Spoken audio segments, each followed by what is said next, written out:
This is the cycle of failing to act on what we know.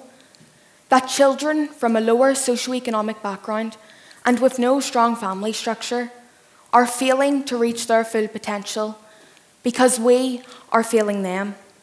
And I truly believe that in a modern society such as our own, not only should we want to help these children, but we have a moral and political obligation to do so. But why do I believe this? Well, I remember going through primary school, seeing my friends and all their talents. Some could recite Harry Potter novels by the age of 5, others could outrun our whole year, and a few had football skills that left everyone in awe. Some parents could afford to take their children to a football game every Saturday morning. Some had time to read to their child every night. My own made sure I got to jiu-jitsu every week, no matter what. Our talents were fostered. We were the lucky ones.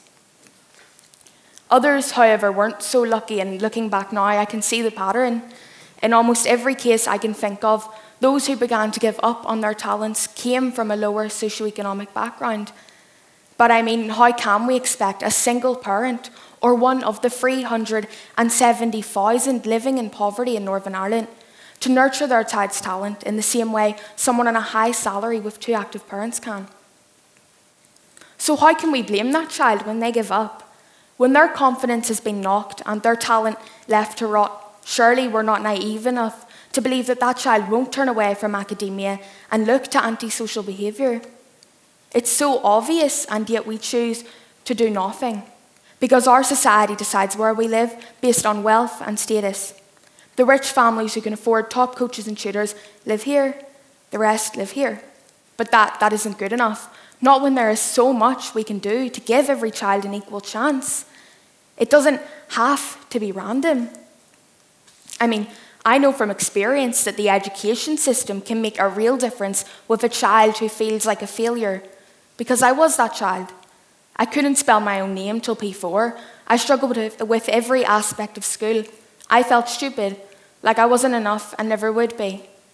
But my parents took notice of this and for weeks lobbied the school to make sure I got the help I needed. And when I got this help, I was able to flourish and find confidence. The kid who couldn't string a sentence together got into grammar school, all because of a few extra classes. It was a small but life-changing move, and I'm grateful. But I wasn't the only kid who needed that help. I just got lucky. Imagine that same effect on every child in every classroom in this country.